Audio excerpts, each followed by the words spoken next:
Darussalam for his statement. And I now give the floor to His Excellency Mr. Makhdoom Shah Mahmood Hussain Qureshi, Minister for Foreign Affairs of Pakistan.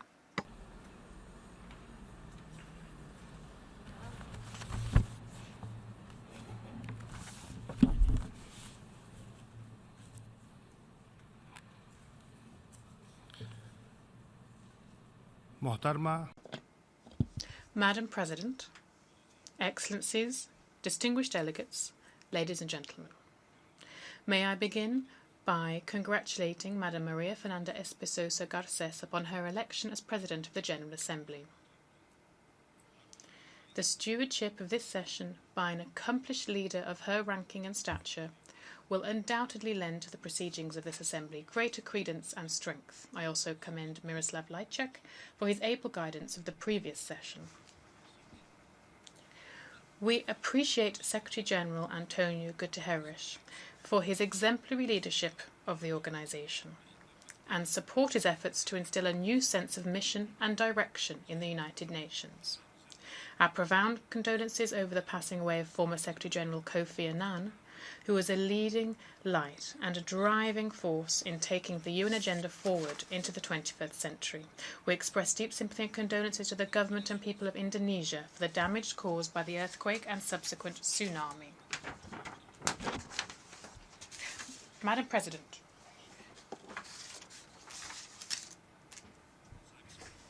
two months ago, the people of Pakistan voted for change, for reform, and for a fundamental shift in their paradigm of governance. They opted for a Pakistan that is confident and compassionate, open and articulate, peaceful and principled.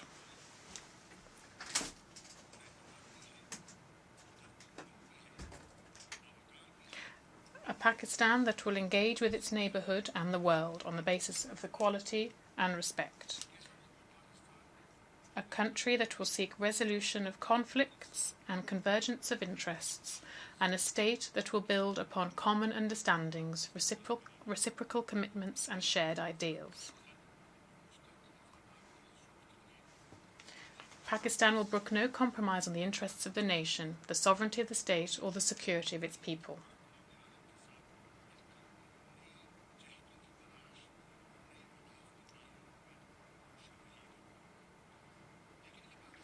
Our government is keen to pursue a policy of partnerships for peace, security and prosperity in our immediate neighbourhood and beyond.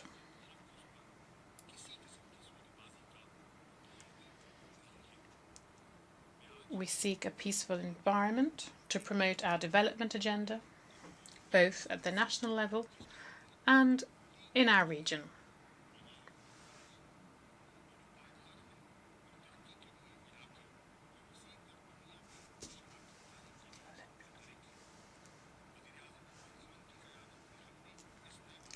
President, I stand before this Assembly as the representative of a quintessential developing country that has at its heart the welfare of its people. Under the leadership of the Prime Minister, Imran Khan, we have begun giving shape to the vision of a new Pakistan through a set of integrated policies and programmes. The world faces a moment of inflection. The very foundations, the very principles on which the edifice of global order is constructed are under assault.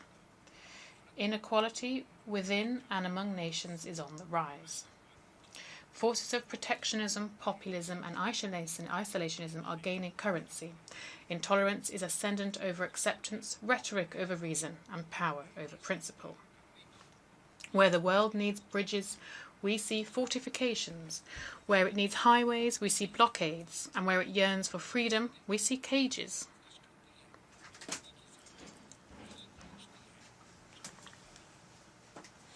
New forms and manifestations of imperialism are appearing.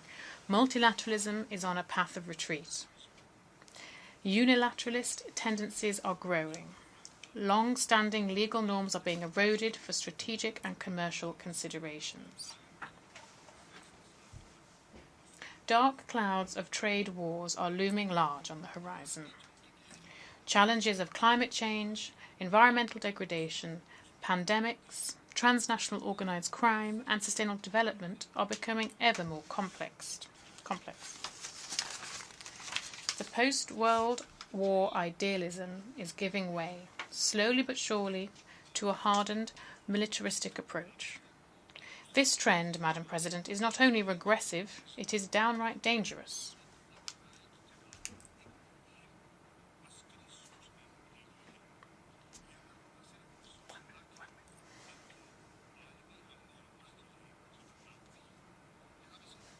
Madam President, we note with concern seismic shifts in the geopolitical landscape of the Middle East.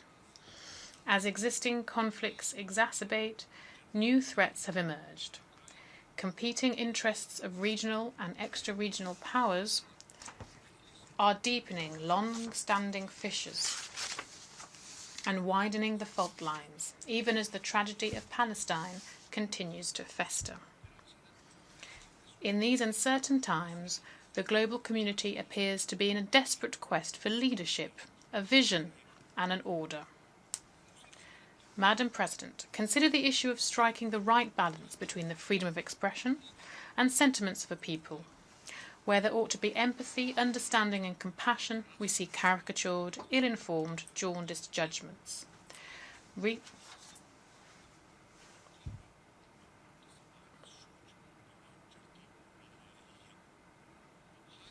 Recently, Muslims across the world were pained at a planned competition of cartoons of our Holy Prophet, peace be upon him. This deeply hurt Muslim sentiments and sensibilities.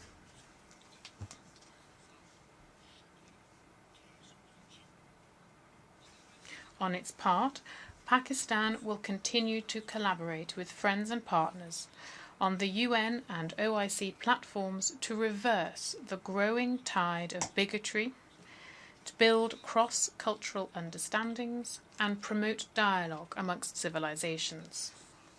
Madam President, the theme of this year's General Assembly session is not only apt, but also mirrors the priorities of my government. As we embark upon our journey of change and reform, Pakistan stands ready to strengthen its partnership with the UN family of institutions. Alongside like-minded states, we will continue, Madam President, to be a leading voice for comprehensive reform of the UN Security Council, to make it more democratic, representative, transparent and effective. We will continue to oppose the creation of new centres of privilege and prestige in defiance of principles of democracy and the Charter's core tenet of sovereign equality of member states.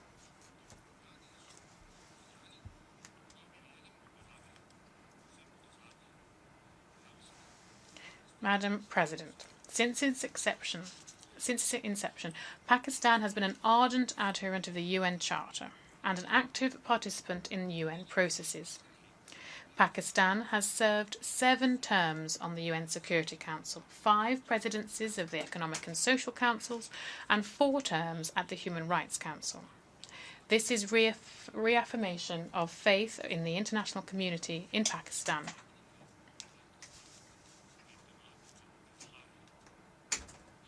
We have championed the cause of the peoples of Africa and Asia to exercise their inalienable right of self-determination and wrest independence from the yoke of colonial rule. As we pay tribute to the memory of Nelson Mandela Mandela, we are reminded of the high ideals he sacrificed so much for. The best way to honour the legacy of this great leader is to continue to fight the good fight for freedom, for dignity and for equality.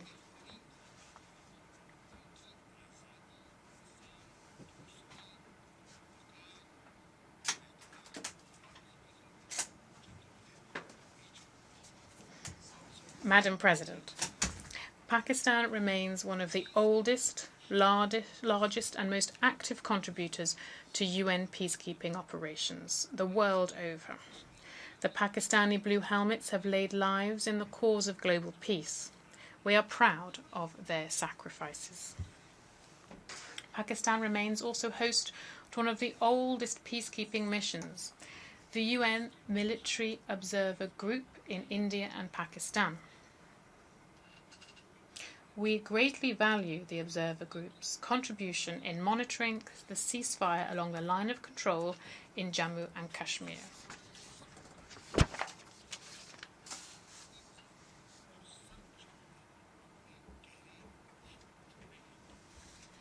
Madam President, Pakistan desires a relationship with India based on sovereign equality and mutual respect. We seek the resolution of disputes through a serious and comprehensive dialogue that covers all issues of concern. We were to meet on the sidelines of this UNGA session to talk about all issues with India. India called off dialogue the third time for the Modi government, each time on flimsy grounds. They preferred politics over peace. They used the pretext of stamps issued months ago of a Kashmiri activist and depicting grave human rights violations, including pellet gun victims, as an excuse to back out of the talks.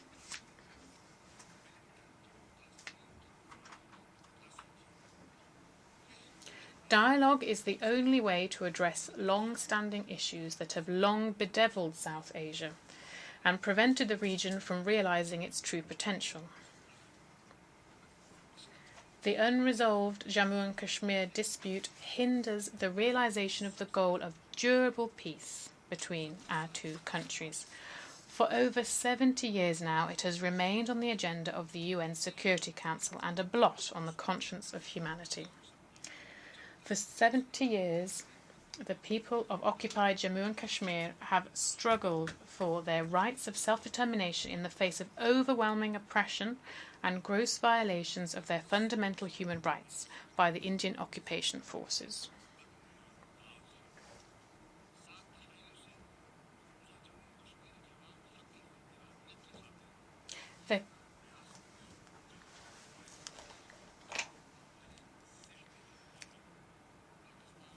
Pakistan welcomes the recently released report by the Office of the UN High Commissioner for Human Rights.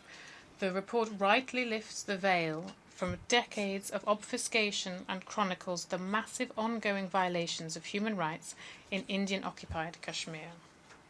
It vindicates our position. No longer can the excuse of terrorism be used to continue to systematically oppress the Kashmiri people. Pakistan endorses the UN report and calls for early institution of a commission of inquiry under UN auspices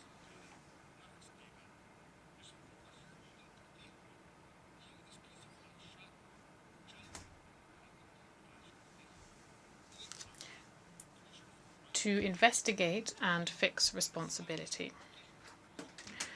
We will welcome the Commission to Azad Jammu and Kashmir and hope that India too will do the same.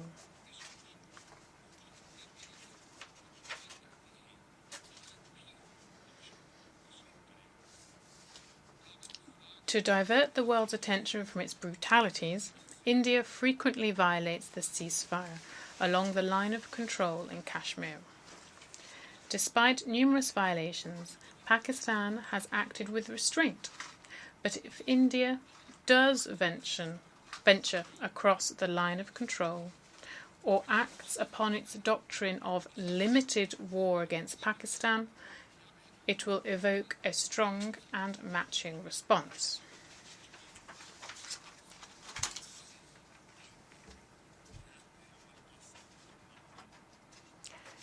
Madam President, strategic stability in our region has been and continues to be undermined. This is evident in different ways by introduction of destabilizing weapon systems, pursuit of discriminatory approaches by certain states to supply advanced military hardware and sensitive technologies, and adoption of offensive force postures and doctrines that imagine conflicts beneath a nuclear threshold. Under the circumstances, Pakistan has no option but to maintain a minimum credible deterrence. We have been advocating for many years now for a strategic restraint regime for South Asia. Pakistan is ready to engage with India for meaningful confidence building, risk reduction and measures and avoidance of an arms race. Madam President, let me also reiterate Pakistan's continued support for strengthening regional organisations as a platform for poverty alleviation and socio-economic uplift. The Regional Body for South Asia, SAARC, has been rendered ineffective due to the intransigence of one country. We remain fully committed to a functioning SAARC that can improve the lives of people of the region. Madam President, Afghanistan, together with it Pakistan, has suffered heavily at the hands of global power play, strategic miscalculations and cognitive dissonance. That there is no military solution to the war in Afghanistan is now a foregone conclusion. It is time to act upon that conclusion. A negotiated settlement has assumed urgency in the face of the worrisome and growing presence of Daesh in Afghanistan. Pakistan will continue to lend its support to an Afghan-owned and Afghan-led process of peace and reconciliation. On the bilateral front, our two countries have operationalised the Afghanistan-Pakistan Action Plan for Peace and Solidarity. It lays down the blueprint for extensive engagements in all areas of common interests. Pakistan has hosted the longest protracted refugee presence of modern times.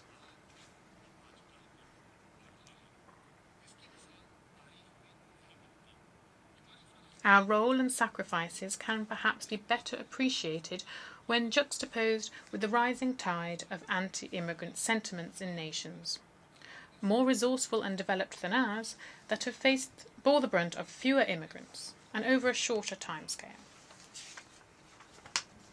Because of this protracted situation, Afghanistan's security has a direct spillover impact on our own security and stability. We look forward to the safe, dignified and voluntary return of Afghan refugees to their homeland.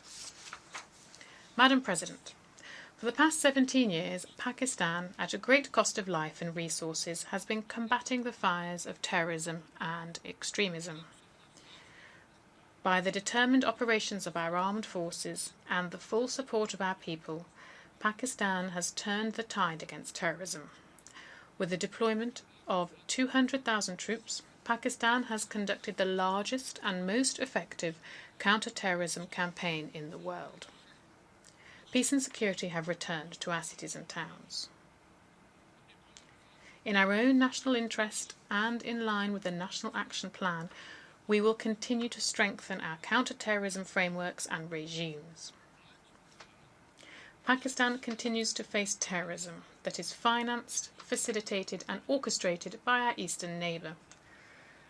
We wanted to sit with India to discuss all issues, including terrorism, that have created violence in our cities and towns, and that have led to tens of thousands of casualties of innocent Pakistanis. Pakistan shall never forget the mass murder of more than 150 children in a Peshawar school, the terrible Makhdoom attack, and many others that have links with terrorists supported by India. And we will never forget the terrorist attack in India against Samjhota Express, carrying innocent Pakistanis, and now its confessed perpetrators are being allowed to walk free.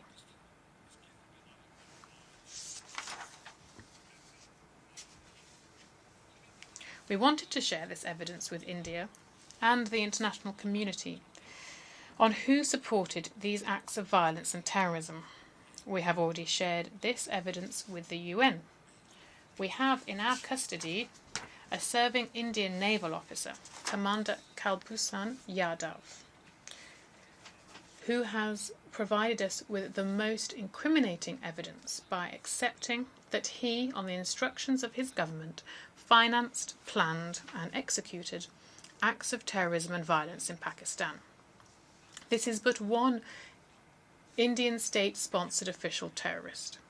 Many more are launched inside Pakistan to create terror and mayhem by our eastern neighbour. And it is India that, in plain sight of the international community, perpetrates state-sponsored terrorism in Indian-occupied Jammu and Kashmir and other parts of India. It is the concern of the United Nations, as Jammu and Kashmir remains on the agenda of the UN Security Council, and it is the matter of concern for the international community, as humanity is being crushed and human rights are being violated all over India, where people have stood up against oppression, occupation, and to demand their fundamental rights. It is also a matter of concern of the international community that India has sponsored terrorism and aggression against all its neighbours.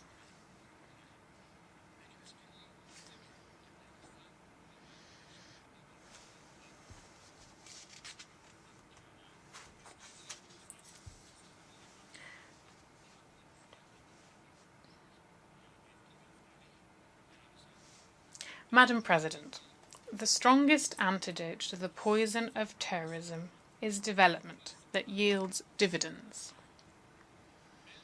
The vision of Belt and Road is a path-breaking initiative by a world leader of great wisdom and foresight to create a community of a common destiny. It is a global common good beneficial to all. Our vision for a China-Pakistan economic corridor is to help translate our geostrategic potential into geo-economic dividends. Pakistan looks to offer the vital connectivity nodes linking the Middle East with Western China and affording Central Asia the shortest, most feasible access to the sea. Madam President, the challenges of our times have enhanced, not diminished, the relevance of the United Nations. The United Nations must remain the central platform for dialogue and diplomacy, for the UN to remain relevant to the needs of the people and respond to the demands of the 21st century. We believe that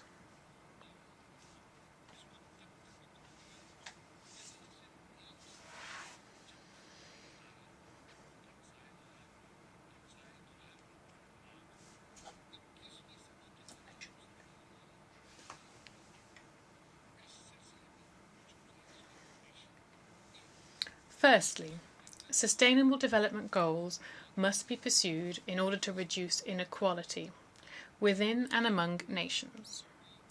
We hope the Secretary-General's high-level event on financing the implementation of the 2030 Agenda earlier this week will serve as a catalyst for rapid progress towards realising the SDGs. 2.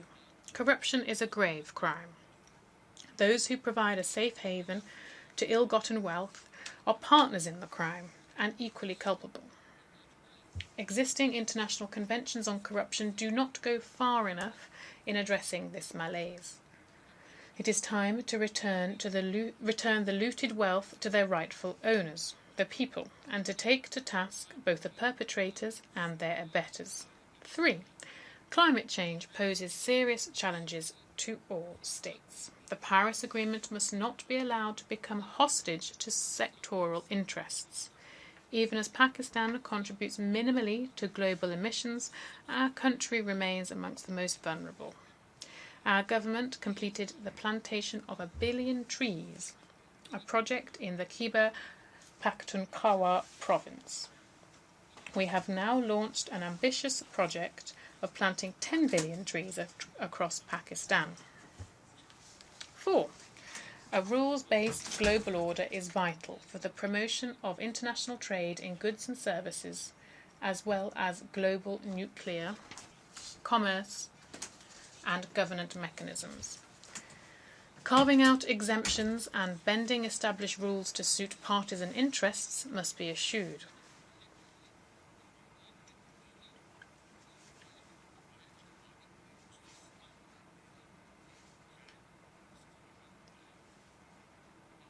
Five, an objective and transparent criterion must be developed to facilitate trade in strategic goods and membership of groupings that govern it. This is essential for countries pursuing economic growth and development. 6. Sanctity and integrity of international agreements must be maintained. Strategic stability must be nurtured by policies of restraint and responsibility, not by consideration of profits and politics. 7. Technology and innovation are key to reshaping our states and societies.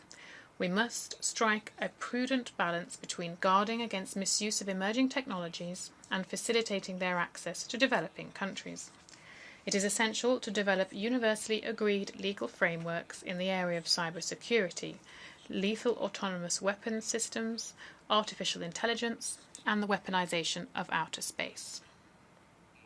8. The dislocation of people in recent years, primarily because of wars but also due to pervasive poverty, has energized the global debate on refugees and migrants. The deliberations leading to the Global Compacts on Refugees and Migrants represent a step in the right direction. The true litmus test of these compacts lies in the effective implementation of commitments. Madam President, Pakistan believes that a new consensus on peace, security and development can and should be developed. A new paradigm for universal peace and prosperity is both desirable and achievable. Pakistan will be a willing and able partner of the international community in this worthwhile pursuit. Madam President, the challenges ahead are daunting, the road forward untravelled, and the route uncharted. These times call for deliberation and diligence, but also cooperation and concerted action.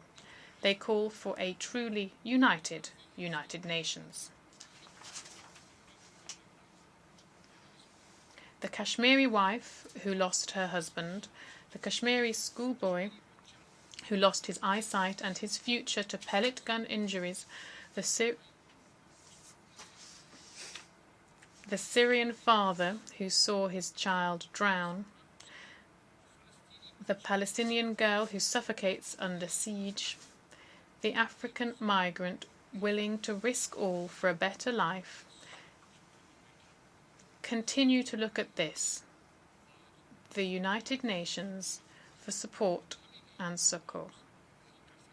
Let us not fail them any longer.